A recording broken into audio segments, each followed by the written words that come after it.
नमस्कार मंडळी, साध्या सोप्या रेसिपीजमध्ये मी पूनम तुमच्यासाठी आज घेऊन आली आहे उन्हाळ्यासाठी खास अशी आईस्क्रीम किंवा कुल्फीसुद्धा म्हणू शकता तुम्ही याला. या आईस्क्रीममध्ये आपण कोणत्याही प्रकारचे आर्टिफिशियल कलर किंवा स्वीटनर नाही वापरणार. जे काही आहे ते सगळं नॅचरल पदार्थांपासून बनवतो आहे.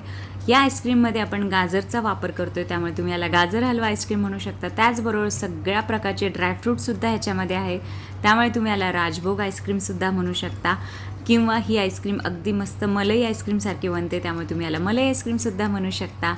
तर सुरुवात करूया. सगळ्यात अगोदर मी ते फुल फॅट मिल्क जे असतं ते अर्धा लिटर घेतले आहे, म्हणजेच म्हशीचं दूध आपण पूर्ण तापून घेणार आहोत. हे दूध तापते तोवर आपण बाकीचं साहित्य पाहून घेऊयात. आपल्याला लागणार आहे पाव कप काजू, पाव कप पिस्ता, पाव कप बदाम, पाव कप बिया काढलेल्या खजूर, थोड्याशा केशरच्या काड्या, अर्धा चमचा वेलची पूड, अर्धा कप मिल्क पावडर आणि 1 चमचा कमी पाव कप आपल्याला कस्टर्ड पावडर लागणार आहे.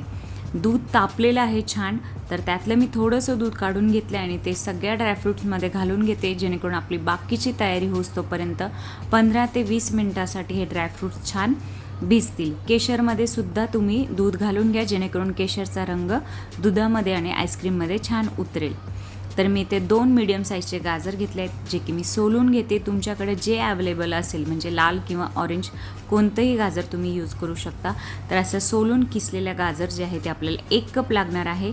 1 चमचा साजूक तुपामध्ये आपण हे किसलेलं गाजर जे आहे ते छान परतून घेऊयात. कढई जाड बुडाची घ्या, जेणेकरून नंतरसुद्धा आपण जेव्हा ह्याच्यामध्ये दूध कस्टर्ड ॲड करू तर ते कढईला चिकटणार नाही. तर हे जे गाजर आहे ते आपल्याला 5 ते 7 मिनटासाठी मीडियम हीटवर परतून घ्यायचं आहे, जेणेकरून गाजराचा जो कच्चेपणा आहे तो सगळा निघून जाईल.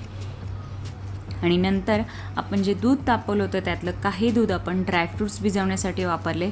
बाकीच्या दुधामधलं मी थोडंसं दूध काढून घेते कस्टर्ड पावडरमध्ये मिक्स करण्यासाठी, आणि जेवढं काही दूध शिल्लक राहील ते मलईसहित आपण या गाजरामध्ये घालून घेऊयात. दूध घातल्यानंतर एक उकळी आली की उकळी आल्यानंतर आणखी 3-4 मिनटासाठी हे शिजू द्यायचे. तोवर आपण कस्टर्ड पावडरमध्ये जे दूध आहे ते छान मिक्स करून घेऊयात, आणि नंतर आपण कस्टर्डसुद्धा ह्याच्यामध्येच ॲड करून घेऊयात. तर हे आपलं एक प्रकारचं गाजर हलवा कस्टर्डसुद्धा होईल. जर तुम्ही ह्याच्यामध्ये फक्त साखर आणि विलायची घातली तर आपलं हे गाजर हलवा कस्टर्डसुद्धा होऊ शकतं. तर असं हे आपलं कस्टर्डचं मिक्सचर तयार आहे, ते मी आता गाजरच्या ह्याच्यामध्ये घालून घेते आहे. आणि कस्टर्ड घातल्यानंतर 7 ते 8 मिनटासाठी मंद आचेवर आपण हे गाजर हलवा कस्टर्ड जे आहे ते छान शिजवून घेणार आहोत. कंटिन्युअस हलवत राहा, अदरवाईज हे चिकटतं किंवा मग गुठळ्यासुद्धा होऊ शकतात. तर हे असं कस्टर्ड जे आहे ते छान शिजते तोवर आपण मिक्सरमध्ये सगळे जे बाकीचे ड्रायफ्रूट्स वगैरे आहेत ते सगळे घालून घेऊयात. मी इथे तुम्हाला दाखवण्यासाठी म्हणून वेगवेगळ्या वाट्यांमध्ये ड्रायफ्रूट्स भिजवले होते, पण तुम्ही असं न करता डायरेक्ट मिक्सरच्या भांड्यामध्ये सगळे ड्रायफ्रूट घालून घ्या आणि वरून दूध घातलं आणि ते जरी तसंच मिक्सरमध्ये भिजू दिलं तरीसुद्धा चालू शकतं, जेणेकरून आपले भांडे कमी भरतील आणि आपलं कामसुद्धा सोयीस्कर होईल. तर असं हे कस्टर्ड तयार आहे. हे मी थंड होऊ देते, तोवर आपण बाकीची तयारी करून घेऊयात. सगळे ड्रायफ्रूट्स मिक्सरमध्ये घालून घ्या दुधासहित, आणि केशर, विलायची आणि दूध पावडर जी आहे तीसुद्धा आपण ह्याच्यामध्ये, म्हणजे जेवढं काही साहित्य राहिलेलं आहे तेवढं सगळं ह्याच्यात घालून घ्यायचे आणि मिक्सरमध्ये छान बारीक दळून घ्यायचे. हे आपल्याला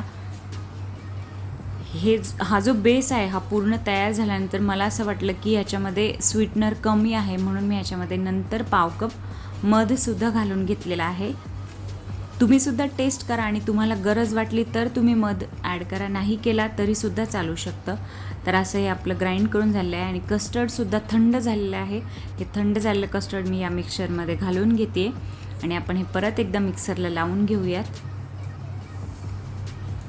वेलची पूड तुमच्याकडे नसेल तर तुम्ही 2 ते 3 विलायचीचे दाणे काढून ह्याच्यामध्ये जेव्हा आपण सुरुवातीला ग्राइंड करून घेतले ना ड्रायफ्रूट्स त्यावेळेस ॲड करा, जेणेकरून ते सुद्धा मस्त बारीक होतील.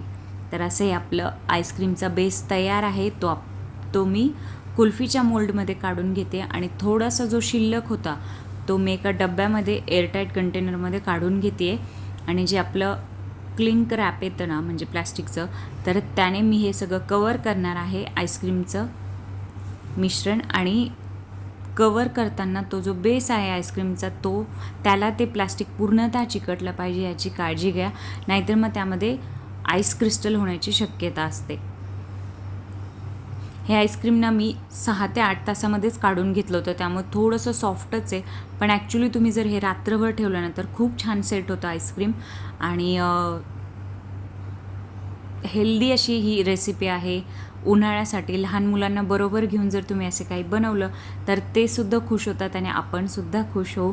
कॅलरीजच्या हिशोबाने ही थोडीशी हेवी आहे, पण जर मॉडरेशनमध्ये खाल्ली तर उन्हाळ्याच्या दिवसांमध्ये आपणसुद्धा आईस्क्रीमचा आनंद आणि ते सुद्धा घरी बनवलेल्या आईस्क्रीमचा आनंद घेऊ शकतो. तर मंडळी तुम्हीसुद्धा नक्की ट्राय करा ही आईस्क्रीम आणि त्याचबरोबर रेसिपी शेवटपर्यंत पाहताय त्यासाठी थँक्यू सो मच. बाय.